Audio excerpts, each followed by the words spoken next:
Shubham photo सरळ घे.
लक्षात ठेवा, सातारा लोकसभा मतदारसंघाच्या पंचवार्षिक निवडणुकीत महायुतीचे अधिकृत उमेदवार श्रीमंत छत्रपती उदयनराजे भोसले यांनाच प्रचंड बहुमताने विजयी करा. मतदान मंगळवार दिनांक 7 मे 2024. वेळ सकाळी 7 ते सायंकाळी 5:30 पर्यंत. लक्षात ठेवा, श्रीमंत छत्रपती उदयनराजे भोसले.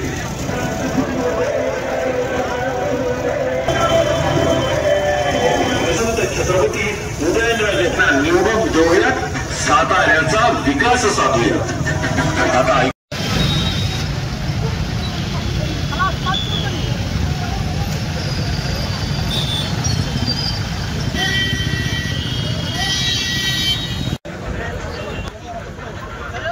एक मिनिट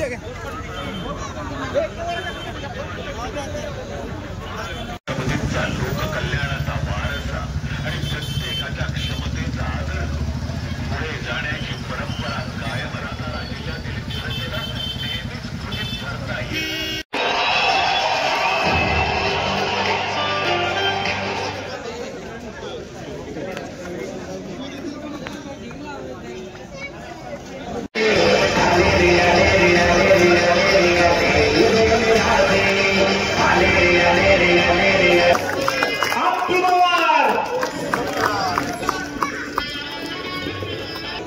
जय श्रीराम, जय जय श्रीराम.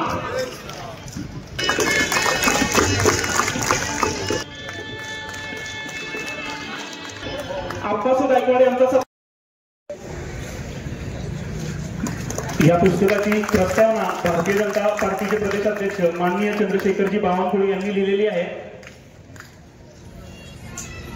तुमच्या विरोधात उभा राहूया, कारण 1994 जे त्यांनी काढलाय आणि मराठा समाजाचं त्यांनी जे वाटोळ केलंय.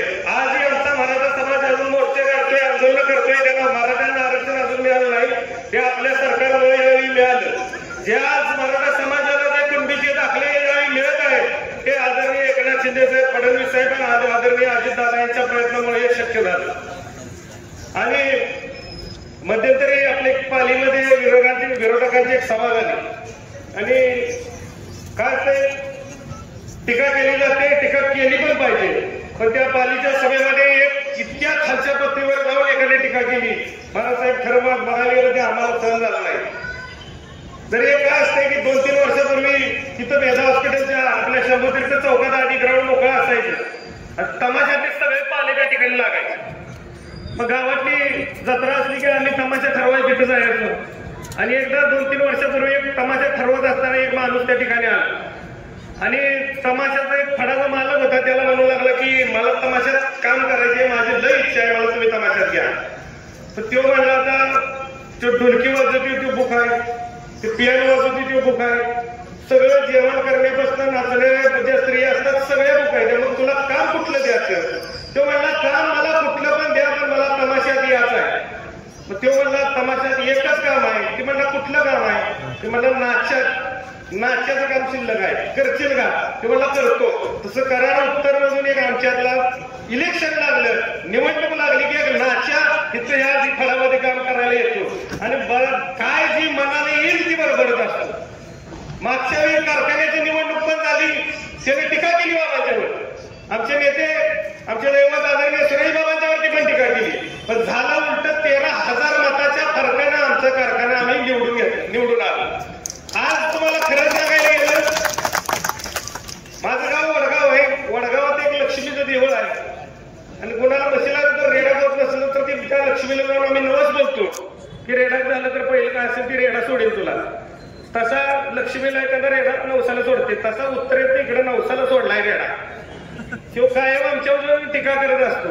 फक्त सांगणं एवढंच आहे, तुम्ही आणि तुमच्या नेत्यानं सांगणं एवढंच आहे, कोरोना काळामध्ये सगळा इकडे देश मरत होता, सगळा अख्खा आपला देश इकडे जळत होता. पण आज जर कराड तालुक्याला सातारा जिल्ह्याला असेल, कोल्हापूर जिल्ह्याला असेल, तिकडे रत्नागिरी जिल्हा असेल, सांगली जिल्हा असेल, त्याच सांगली जिल्ह्यामध्ये कराड सगळीकडे ह्या कोरोनाचे पेशंट होते, कोरोनाचे रुग्ण होते. लोकांना वाचवण्याचं काम हे कृष्णा चॅरिटेबल ट्रस्ट आमच्या दैवत सुरेश बाबा यांनी केलं. आमचं चांगलं त्याला एवढंच आहे की तुम्ही एखादी ओपीडी करा. एवढ्या मोठ्या आम्ही 2-2 कारखाने आमचे नेते सांभाळत आहेत. लोकांना, युवकांना तिथं रोजगार मिळतोय, शेतकऱ्यांच्या ऊसाची बिलं चांगल्या पद्धतीने मिळत आहेत. बरं नाही झालं तर तुम्ही एखादा गुराळ करा, एखादी खाडसरी करा. आपली लायकी केवढी, बोलतोय किती, काही समजत नाही. आणि महाराज साहेब, शिंदे साहेब आपल्या विरोधात आहेत. आदरणीय शिंदे साहेब आमदार आहेत, माजी मंत्री आहेत. सन्मानाने मी बोलतो, मला ते आमदार आहेत, माझी एवढी पात्रता नाही. पण आज महाराज साहेब एक सांगावंच, एक अभिमानानं सांगावंच वाटतं. छत्रपती उदयनराजे भोसले म्हणले की आमचा ऊर भरून महाराज येतो. आमचा नेता पण असा आहे, कुठला भ्रष्टाचाराचा डाग त्यांच्यावरती लागलेला नाही. आणि जे समोरच्या विरोधात आहे, घोटाळा कशात करावा, मुतारी आता काय असलेलं काही ईडी बिडी काही येणार नाही. समजा धरून त्यांना उद्या पोलीस स्टेशनला नेलं, उद्या कोर्टाने विचारलं काय केलं तुम्ही, सांगायचं मुतारीत घोटाळा केला. म्हणजे अशी अवस्था आहे आपल्या विरोधी उमेदवाराची. आणि आता मी फिरत असतो त्यावेळी मला एकदम म्हटले की एका विरोधी आमच्या ह्याच्यातले म्हणले की तुम्ही निवडणूक आली की वगैरे काय आलं की तुम्ही मोदी साहेबांच्यावर पिक्चर काढता, सगळं काढता, हे बरोबर दिसत नाही. मग मी त्यांना सांगितलं एवढंच, मग तुम्ही एक काम करा, राहुल गांधींच्यावर पिक्चर काढा, म्हणजे त्याचा फायदा बी आम्हालाच होईल.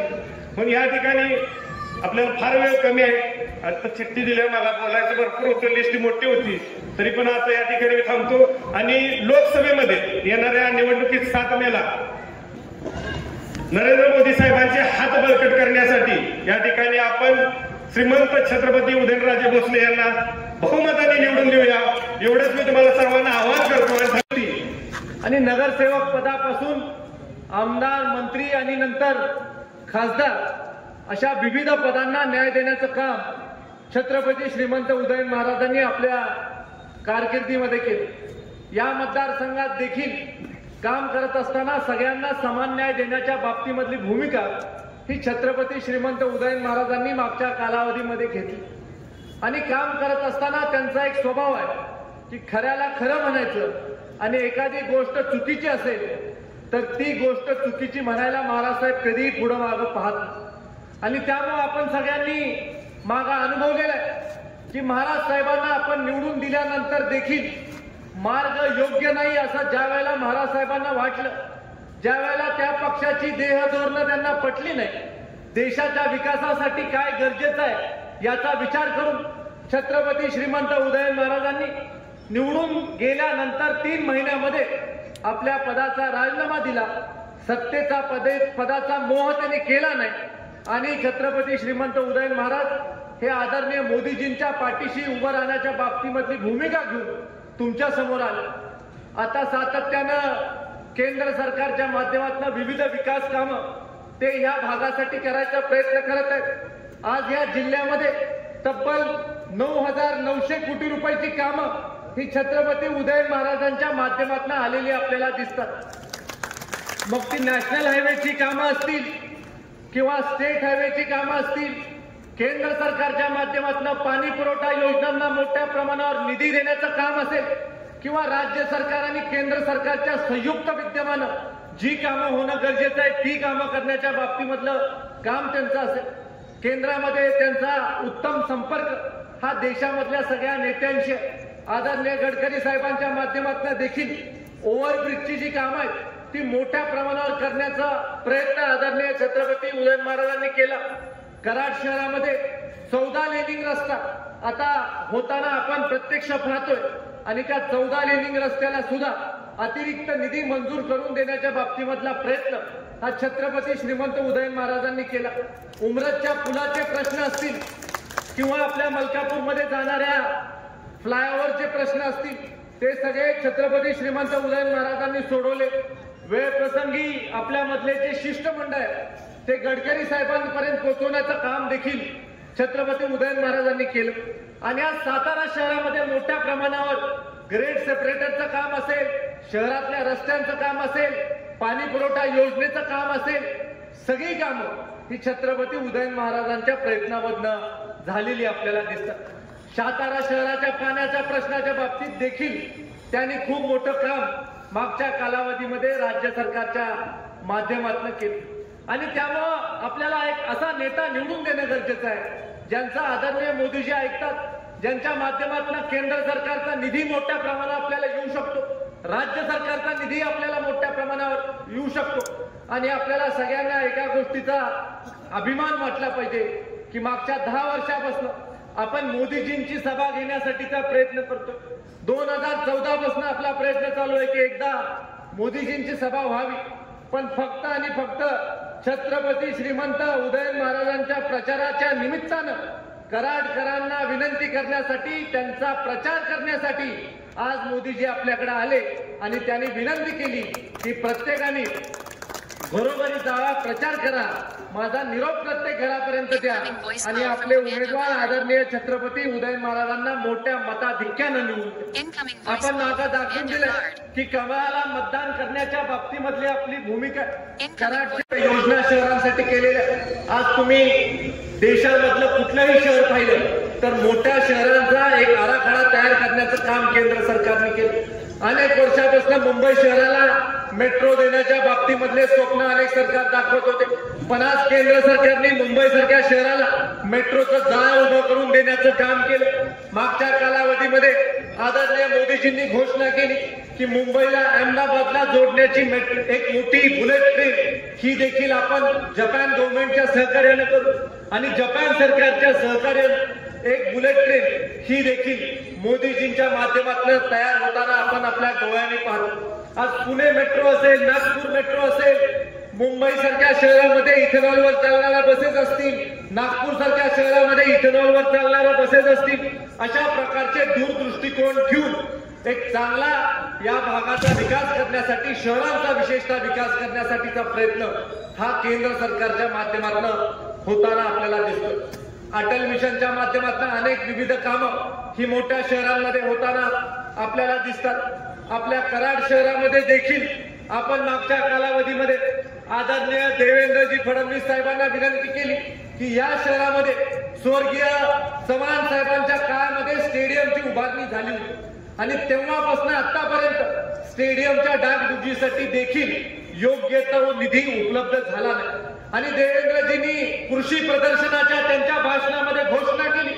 त्यांनी सांगितलं की अतुलराव तुम्ही मागणी केली आणि छत्रपती उदयन महाराजांनी देखील त्या मागणीला पूर्ण ताकद दिली आणि त्यामुळं मी छत्रपती उदयन महाराजांच्या मागणीवरून कराडच्या छत्रपती शिवाजी महाराज स्टेडियमला भरघोष निधी येणाऱ्या काळामध्ये उपलब्ध करून दिला. अशा प्रकारची घोषणा ही देखील उदयन महाराजांच्या मागणीवरनं आदरणीय देवेंद्रजींनी केली. माझी खात्री आहे की आचारसंहिता संपल्यानंतर बजेट सेशनमध्ये निश्चित राज्य सरकारच्या माध्यमातून आपल्या स्टेडियमला न्याय देण्याचं काम देवेंद्रजी फडणवीस साहेबांच्या माध्यमातून झाल्याशिवाय राहणार. या मतदारसंघाला मोठ्या प्रमाणावर विकास निधी भारतीय जनता पार्टीने उपलब्ध करून दिलेला. भारतीय जनता पक्षाने 434 कोटी रुपयाचा निधी महायुतीच्या सरकारच्या माध्यमातून उपलब्ध करून देण्याचं काम मागच्या कालावधीमध्ये केलेलं. आणि आपण सगळे जाणता की आदरणीय मुख्यमंत्री असतील, आपले आदरणीय देवेंद्र दादा उपमुख्यमंत्री असतील, दुसरे उपमुख्यमंत्री अजित दादा असतील, या तिघांनी ठरवलेलं आहे की सातारा जिल्ह्याला जे जे लागेल, मग पर्यटनासाठी लागेल, रोजगाराच्या निर्मितीसाठी लागेल, रस्त्यांसाठी लागेल किंवा इतर नागरी सुविधेसाठी लागेल, ते उपलब्ध करून देण्याच्या बाबतीमधला प्रयत्न आज या महायुतीच्या सरकारच्या माध्यमातून होतो. बरेच वेळेला आपल्याला प्रश्न पडतो की आपण खासदार निवडून देत असताना काय निकष ठेवले पाहिजे. तर मला आपल्याला खऱ्या अर्थानं सांगायचंय की आपण खासदार निवडून देत असताना निकष एवढेच ठेवले पाहिजेत की आपले जे खासदार आहेत ते आपले विचार लोकसभेमध्ये मांडू शकले पाहिजे. आपले जे खासदार आहेत ते लोकसभेमध्ये जाऊन आपले प्रश्न सोडवण्याची क्षमता त्यांच्यामध्ये असली पाहिजे.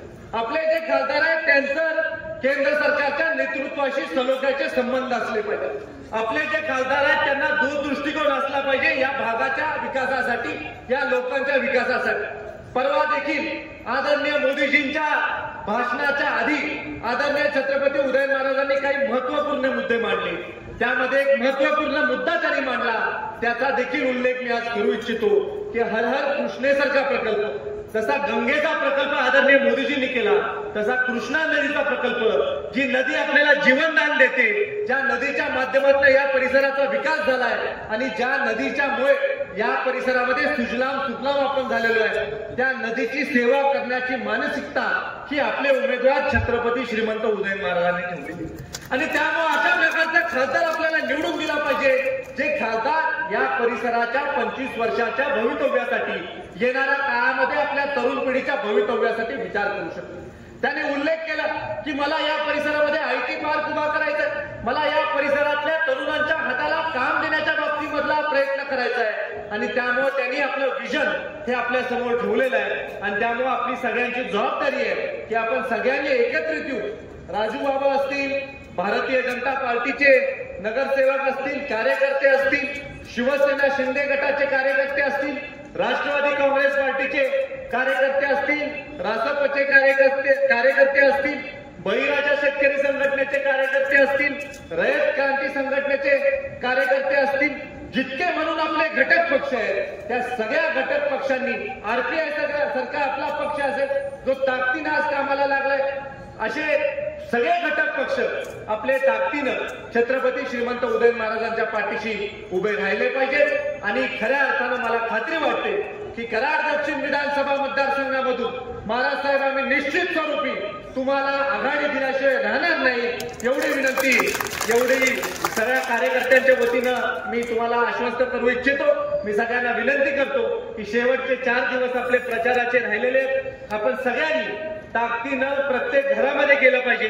मोदीजींचा जो निरोप आहे तो प्रत्येक घरापर्यंत पोहोचवला पाहिजे आणि भरघोष मताचा टक्का वाढवण्याचं काम केलं पाहिजे. डॉक्टर बाबासाहेब आंबेडकरांनी जी आपल्याला सूचना केलेली आहे की आपण मतदानाच्या प्रक्रियेमध्ये सहभागी झालं पाहिजे, त्यांनी घटना बनवून आपल्याला बलशाली केलेलं आहे. त्या डॉक्टर बाबासाहेब आंबेडकरांच्या घटनेचं वंदन करायचं काम आपण येणाऱ्या 7 मेच्या निवडणुकीच्या निमित्तानं करायचंय. एवढंच आवर्जून या कार्यक्रमाच्या निमित्तानं सांगून थांबतो. जय हिंद, जय महाराष्ट्र. यानंतर फक्त प्राचार्य या सातारा जिल्ह्याची एक आगळीवेगळी ओळख आहे, एक आगळीवेगळी परंपरा आहे, एक चळवळीचा जिल्हा म्हणून या जिल्ह्याचा उल्लेख केला जातो, या जिल्ह्याकडे पाहिलं जातं.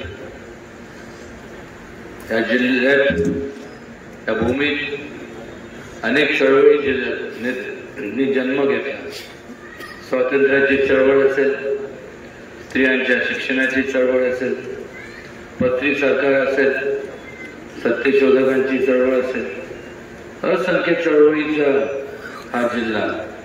आणि या जिल्ह्याने संपूर्ण या महाराष्ट्राला नव्हे तर संपूर्ण देशाला दिशा देण्याचं काम केलं. आणि अशा या जिल्ह्याच्या बाबतीत ज्या वेळेस आपण विचार करतो की अनेक वर्षापासून ज्यांना आपण निवडून दिलं, त्या पक्षाला आपण निवडून दिलं, त्या पक्षाने नेमकं केलं काय, त्या ठिकाणी नावं ठेवण्याकरता मी आपल्या समोर उभा नाही, पण निश्चितपणे जी वस्तुस्थिती आहे त्याची मांडणी करणं हे माझं मी कर्तव्य समजतो.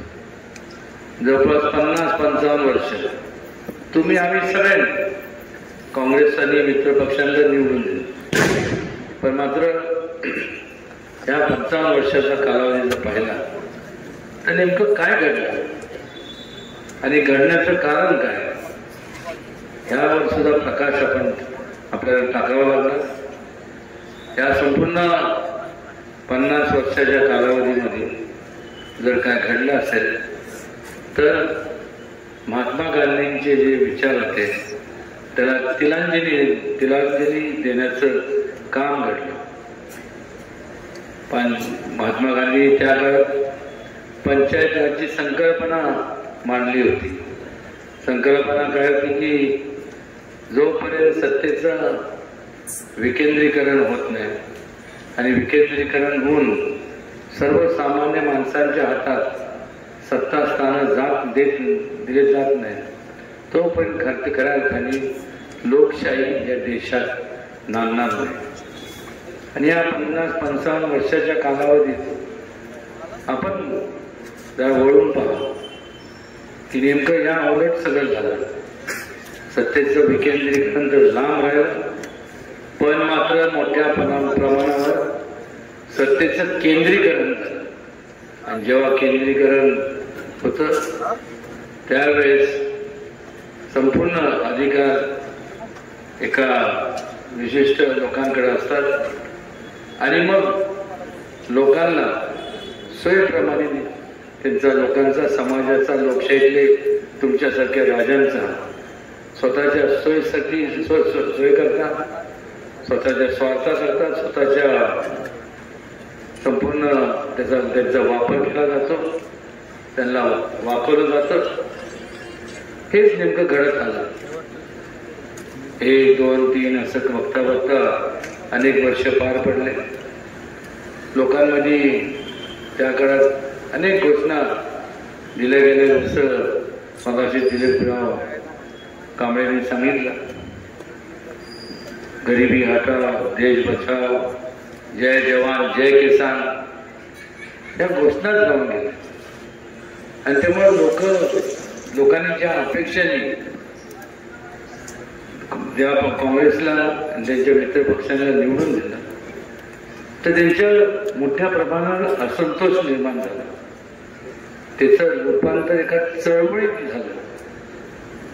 एक चळवळ जी निर्माण झाली ही का झाली, त्याला कोणी खतपाणी घातलं नव्हतं, पण लोकांना त्यांच्या मूलभूत ज्या गरजा होत्या तेवढ्या सुद्धा त्यांना मिळत नव्हत्या किंवा त्यांच्यापासून त्यांना वंचित ठेवण्यात आलं.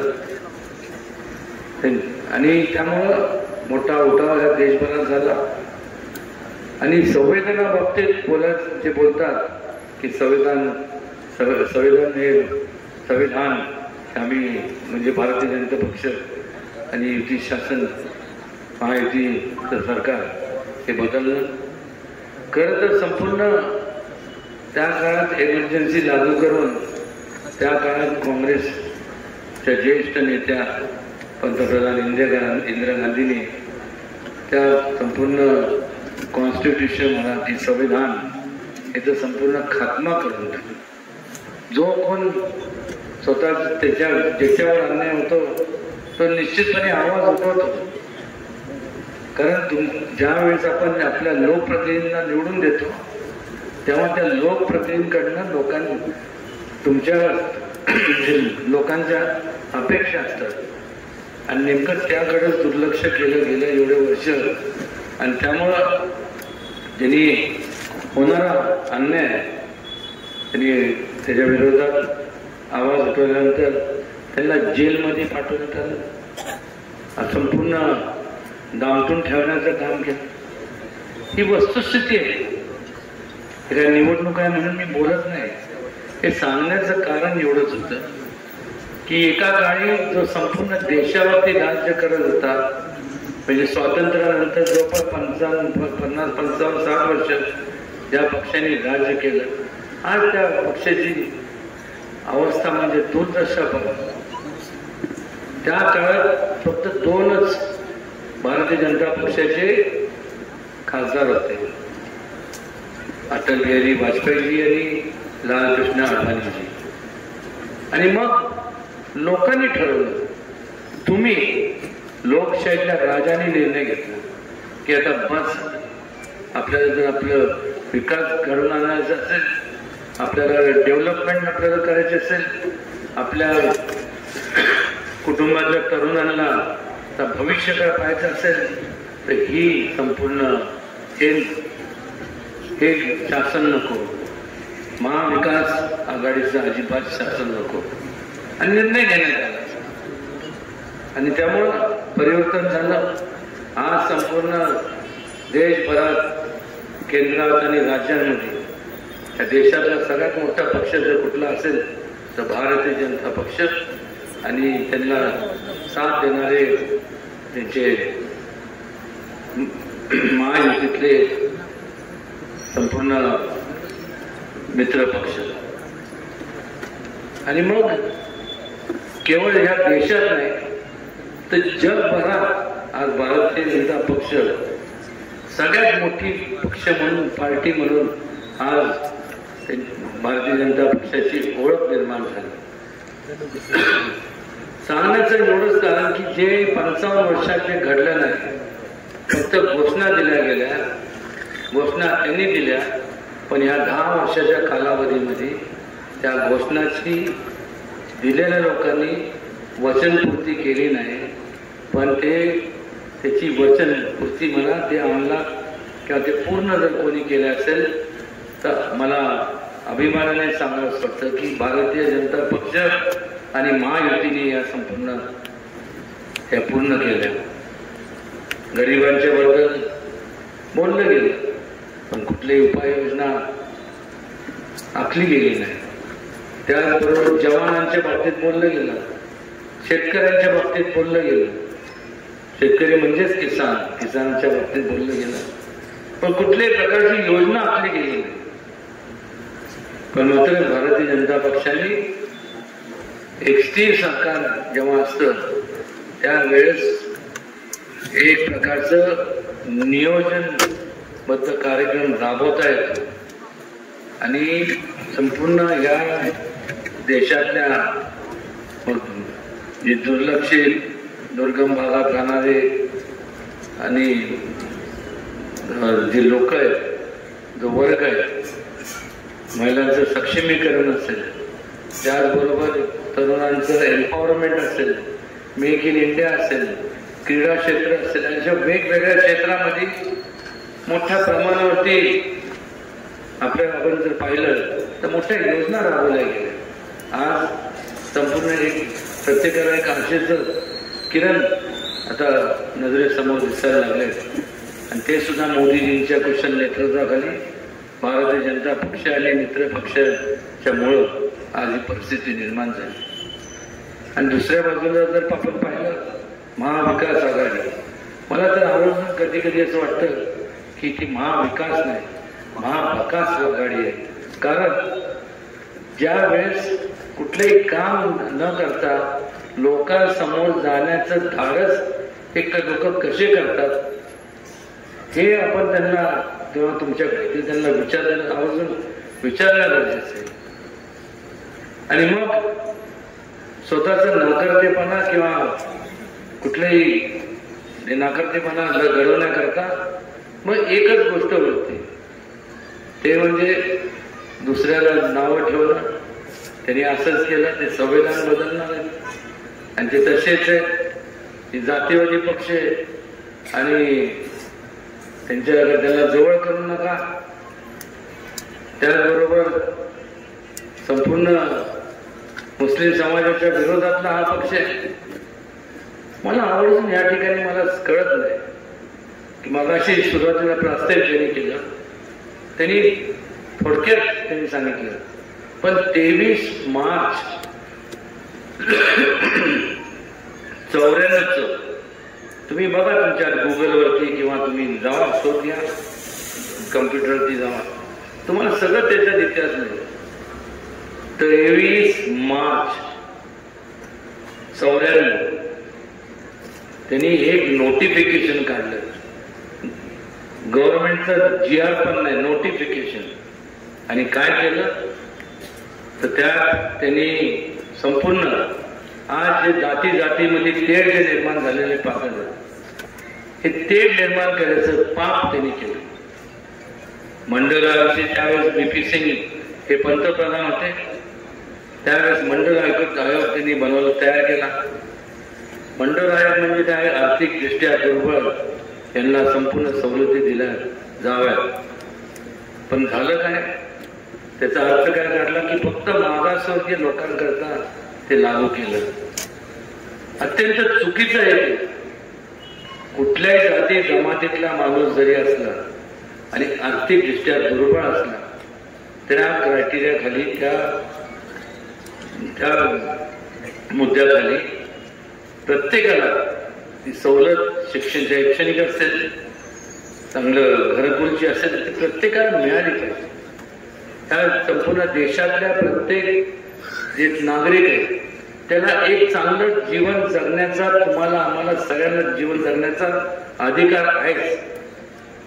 हेच तर विचार छत्रपती शिवाजी महाराजांनी त्या काळात दिले होते.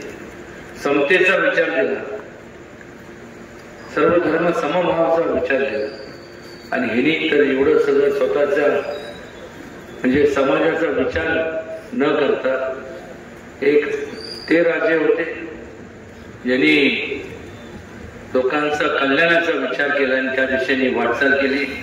आणि होणारा अन्याय सगळ्यांना एकत्रितपणे एकत्र करून हा परकीय आक्रमण परतवून लावले. आणि लोकांचा सहभाग लोकशाही राज्यकारभारामध्ये व्हावा झाला पाहिजे, ही लोकशाहीची कल्पना त्यावेळेस महाराजांनी मांडली.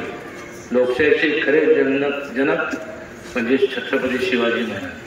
आणि ह्या बाजूला आपण जर पाहिलं तर काय पाहिलं जायचं की त्या देशाला एवढा विस्कळीतपणा आणून ठेवला, जाती जातीमध्ये तेढ निर्माण केली, दरार निर्माण झाली, माणसात माणूस ठेवला नाही.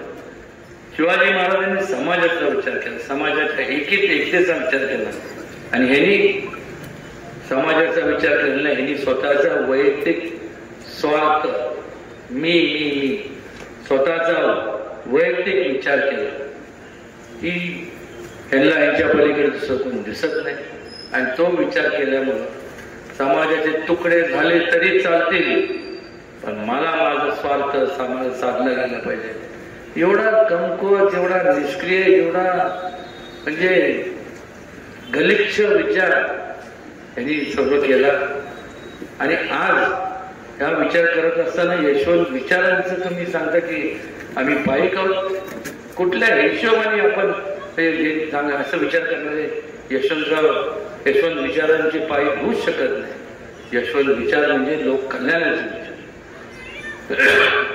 त्यातून ह्या संपूर्ण सातारा लोकसभा मतदारसंघात 16,80,000 एवढे लोक असताना, म्हणजे संपूर्ण 6 मतदारसंघात, मग वाई असेल, सातारा असेल, कोरेगाव असेल, उत्तर कराड, दक्षिण कराड आणि पाटण, या संपूर्ण ह्याच्यात 16,80,000 मतदान आहे.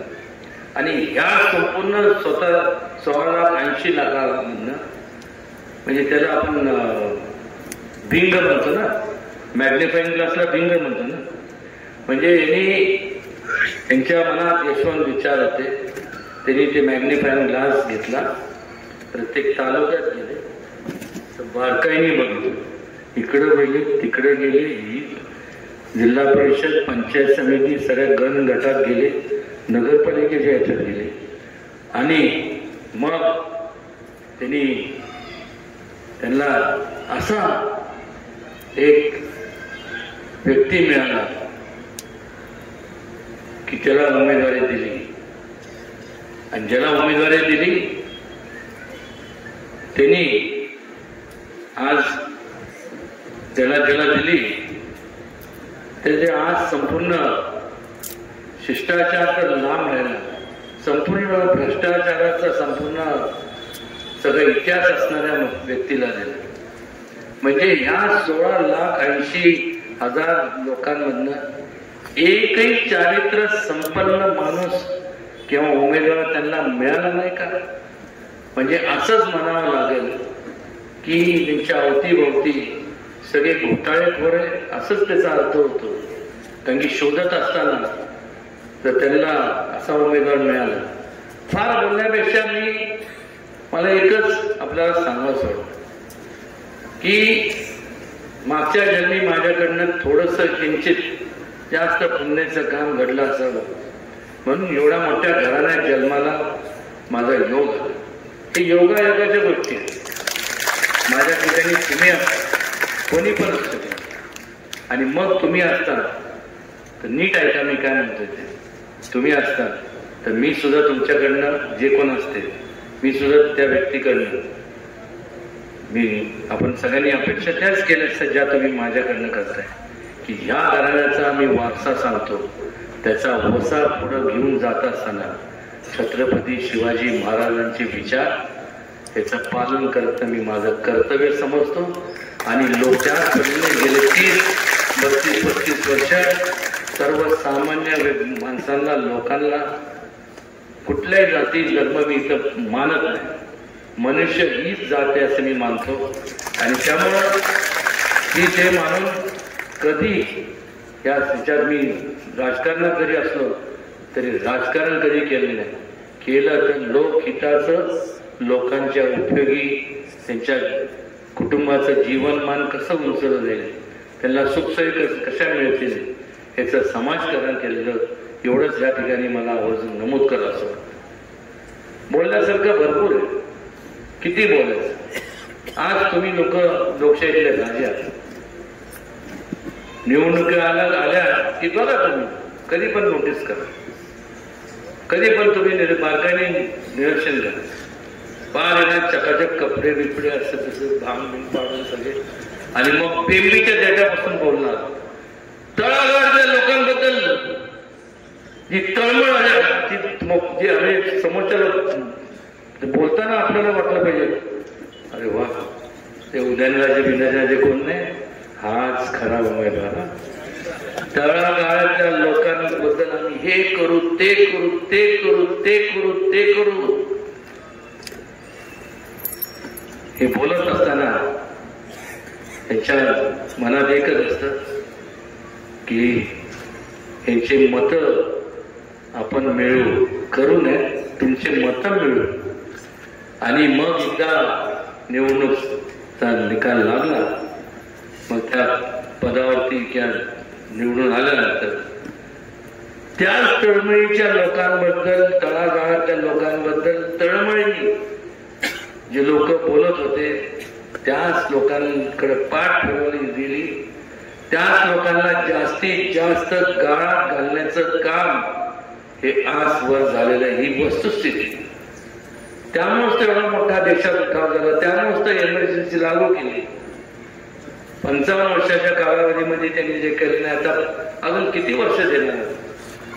आता समोर या ठिकाणी बरेचसे वयस्कर लोक बसले. आज वयस्कर आहे, पण त्याचे 35-40 वर्षापूर्वी ही लोक सुद्धा त्यांच्या आई तारुण्यात होते. मग संधी मिळाली नाही, काय कुठले दालन ते नव्हते विकासाचे. आज असे अनेक 1, 2 नाही 3, 4 पिढ्या आज नैराश्य येतं, जेव्हा इच्छा असते की आपण हे करावं ते करावं, पण स्कोप न मिळाल्यामुळं नैराश्य येतं. पण अधिकार दिला कोणी यांना की आज व्यक्ती केंद्रित तुम्ही झाला, आणि तुमच्यामुळे अनेक तरुणांचं, त्या काळातल्या तरुणांचं जे संपूर्ण तुम्ही खच्चीकरण झालं, त्याला तुम्हीच हे लोक जबाबदार आहेत. आज निर्णय तुम्हाला घ्यायचा आहे. तुम्हाला ते तुम्ही सोचले, तुम्हाला म्हणजे कोणाला वाटत नाही. तुम्हाला असं वाटतंय की जे तुम्हाला तुमच्या नशिबी आलं ते तुमच्या कुटुंबातले जे लहान लहान तरुण आहेत, जे कधी ना कधी मोठे होतील, या देशाचं जे भविष्य काय त्यांच्या नशिबी हे असं व्हावं असं वाटतं तुम्हाला? विचारतोय तुम्हाला. मग एवढं जोरात नाही मला एखादं सगळ्यांना वाटतं की नशिबी या जोरात आवाज मला वाटलं झोपले नाही. चेष्टेचा भाग सोडून द्या. समुद्राच्या लाटा या कोणासाठी थांबत नाही, त्याचप्रमाणे घड्याळाचा काटा हा कोणासाठी थांबत नाही. एका वेळ गेली ती गेली आणि त्यानंतर तुमच्या आमच्या नशिबी काय होतं? पश्चाताप करण्यापलीकडे काही होत नाही. मला सोडून द्या, मला सोडून द्या. चला, पण तुम्ही तुमच्या जे तरुण जे पिढी आहे तुमच्या त्यांचा विचार करणार नाही तुम्ही? आज या संपूर्ण भारतीय जनता पक्ष आणि त्यांच्या महायुतीच्या माध्यमातून इन्फ्रास्ट्रक्चर याच्यात जेवढं स्कोप आहे, इतर मोठमोठ्या पदावरती आज तुमचे तरुण मुलं मुली त्या पदावर जाऊ शकतात, एक मोठं इंडस्ट्री चालू करू शकतात. का त्यांनी स्वप्न बघायचे नाही? का फक्त उदयनराजेंनीच मागता घेतलं गाडीतल्या फिरायचं? प्रत्येकाला वाटतं की आपल्या पण असं राहावं, तसं पाहिजे, आणि का नको? आणि त्यामुळं एक प्रकारचं दिशा देण्याचं काम जे मोदीजींच्या कुशल मार्गदर्शनाखाली या देशामध्ये जे चाललंय, वाटचाल चाललंय, त्यांना पाठबळ देण्याचं काम आपण सगळ्यांनी केलं पाहिजे.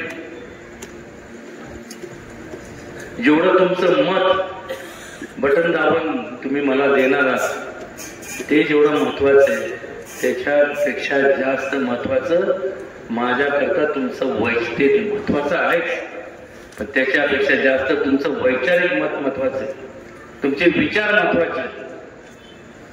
केवळ उदयनराजेंना निवडून दिला म्हणजे तुमची जबाबदारी संपली असं समजू नका. मी एकटा काय करणार? तुमच्यासारखाच एक माणूस आहे. 2 हात, 2 पाय, 2 डोळे, 1 नाक, असं काय वेगळं. पण जेव्हा आपण एक टीम म्हणून काम करतो, तुमच्या सूचना महत्वाच्या आहेत माझ्याकरता. कारण की तुम्ही ज्या ज्या भागात राहता तुमचे तिथल्या अडचणी तुम्हाला माहित आहे, तिथं आपण काय डेव्हलपमेंट केली पाहिजे हे तुम्ही मला सांगितलं तर तिथं त्या वेगाने त्या ठिकाणी आपण डेव्हलपमेंट करू. त्या ठिकाणी तुम्हाला तुमच्या या संपूर्ण शहराबद्दल काय तुमचे म्हणजे कल्पना आहेत त्या तुम्ही सांगितलं पाहिजे. एकत्र टीम म्हणून आपण काम करू. क्रिकेट हा गेम, फुटबॉल, बेसबॉल, हॉकी हे सगळे टीम स्पिरिटचे गेम आहे, टीम वर्कचे. एकटं नाही तर बरोबर नरेंद्र मोदी एकटे काय करू शकतात, पण टीम चांगली असली तर काय करू नाही शकत हे आपण आपल्याला सगळीकडे चौकडे आपण जर बघितलं तर आपल्याला कळायला मिळतं. टीम महत्वाची असते आणि टीम महत्वाची असल्यानंतर जो लीडर तुम्ही टीमचा निवडतात तो सुद्धा महत्वाचा. एका बाजूला शिष्टाचार असणारा आणि दुसऱ्या बाजूला भ्रष्टाचार असणारा. कारण लोकशाहीतले तुम्ही राजे कोणाला मतदान करणार? शिष्टाचाराला का भ्रष्टाचाराला? कोणाला? भ्रष्टाचार. खरं भ्रष्टाचार. कारण तसं जर झालं तर तुम्ही विचार करा, तुमच्या हाय काय नेत्या संस्था दिसतात आहे ना, फोटो फिनिश, आणि मग